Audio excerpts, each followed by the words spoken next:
everybody, this is John and I am back again in my store, and today we're going to have a little story about how you have to protect yourself on eBay, and you can't expect eBay to protect you because they're probably not going to do a very good job at protecting you against malicious buyers. And I have a story, and boy do I have a story about somebody that was trying to pull the old wool over Johnny's eyes. Anyways, I went to an auction. I picked up a couple of, I guess they're called wire recorders. And when I sell stuff like this, these are old. We're talking like 1950s. I know nothing about them. I plug it in. If it powers up, I typically say, well, it powered up, and that's all I know. The other one, I plugged in, and it didn't power up. So I said, it doesn't power up, and that's all I know. And I'm selling both of them for parts, just parts. So if somebody knows something about these, I hate throwing this stuff away, but I'm finding that more and more that I'm almost better off just to trash it than trying to sell it. I don't want to go down that road. I don't want to be that guy. I don't want to believe that. I don't want to throw stuff away. But I'm starting to think that maybe, just maybe, it might be one of the better options.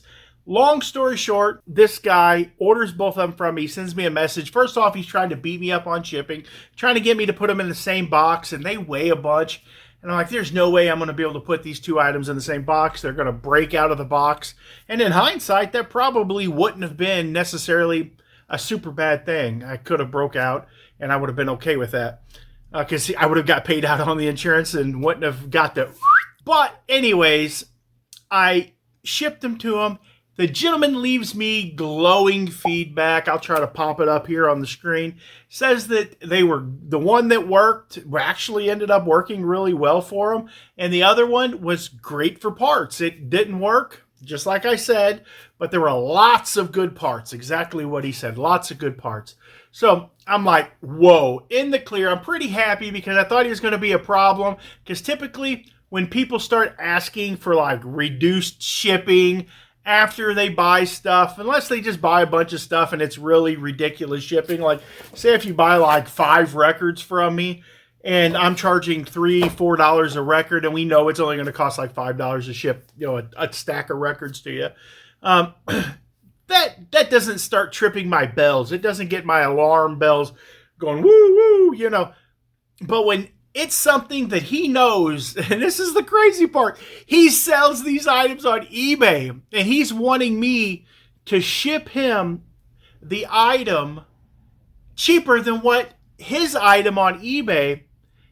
I think it was $67 to ship Florida man's item, because the guy's from Florida. To ship it from him to me was going to cost like $67, and I think I charged him like $40, and I was able to do it for like $40. So he gets these items and he leaves me positive feedback, and I'm like, I'm not even worried about that.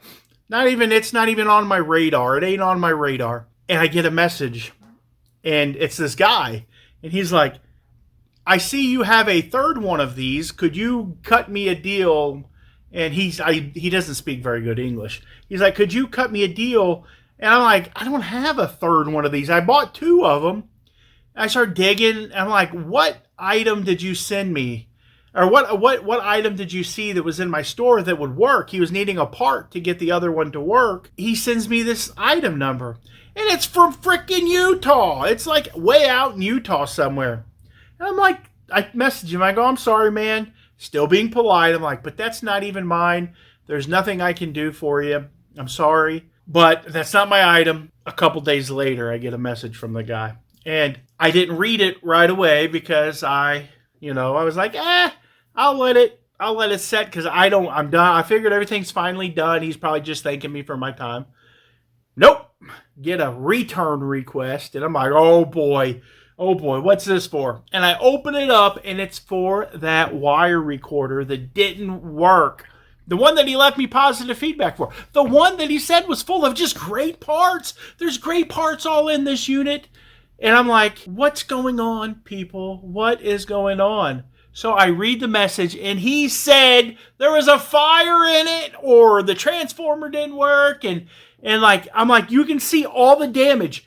And I'm like, there's no way. eBay's got to side with me on this. Like, no way eBay's going to side with this guy. It was as is, no returns, 4 parts. He already left positive feedback. He said that there was a bunch of parts in the, I'm wanting 5. And there's a bunch of parts in the unit that he can use to repair all of his other units. And I'm like, they're going to side with me. So I told my wife, I'm like, Francine, you need to call eBay. I want you to call eBay. I want you to talk to them. And I want you to explain to them the situation. And I forgot about it. And then it's sitting there on my little, just flashing at me. Sitting there on my dashboard. And I'm like, Francine, we need to call on that. And she goes, oh, I did call. And I'm like, well, you didn't tell me you called. What'd they say? I'm like, I thought maybe they closed it. I was like, they got to have sided in our favor. And she told me that they said that we have 2 options and only 2 options. One was to give him the partial refund that he was asking for in the return, and 2, to accept the return. So the guy got exactly what he ordered, even left positive feedback, said that he liked the item that he got, and now he opens up a return, and essentially, eBay tells me to kick rocks. They're like, John Johnson, you have done over $1 million in sales on our website. You've got 27,000 feedback, 3,000 items listed, 100,000 stuff, $100,000 worth of listed inventory. We're going to take the word of Senor Muchacho from Florida over you. And we're going to allow him to return it. And I know, it's the cost of doing business. And I get it. We've got to take returns. Because sometimes that's just what we do. But for me, it wasn't the money. It was the guy just already rubbed me the wrong way. So I said, you know what we're going to do, Francis? We're going to make him return it. So what we did is we went to Shippo. We printed out a return label for UPS because it was like $20 or $30 for the return label. It's $20 because it was $40 to ship both units to him. That's what it was. And we're shipping these units for $22, and he's charging $67. He's scamming people on his shipping, and he had the audacity. That's why I'm saying, when someone reaches out to you and they say, you're shipping, can you help me? Red lights should be going off. They're trying to, they're going to be problems. I always give them an opportunity. I would say, no, that's the shipping. And if you don't like it, I would be more than happy to cancel the transaction for you. Because sometimes they'll take that. And we canceled a really expensive item one time. I think it was like $300 or $400 because the guy was balking at a couple things. And I'm like, hey, bro, if you don't want this item, we'd gladly cancel it. And that'll be fine. And he told us to cancel it. It hurt, but you know what? It's better than getting returns. Long story short, go to Shippo. I get the return label, and I upload it, and we escalate it, and we throw the... Johnny goes back. He throws the ball into Lopez's court, whatever the guy's name is, and it's his turn. What are you going to do? Are you going to send back that unit full of good? Are you going to take that unit full of them good parts? You know you got a good deal on that. You paid $70 for it, and you're selling them for $400. Tons of good parts in there. So what are you going to do, bro? Are you going to send it back, or are you going to keep it? Guess what he did? I'm going to give you... Let me know down below what you think Senor Lopez did. Let me know. What do you think? Do you think he sent it back?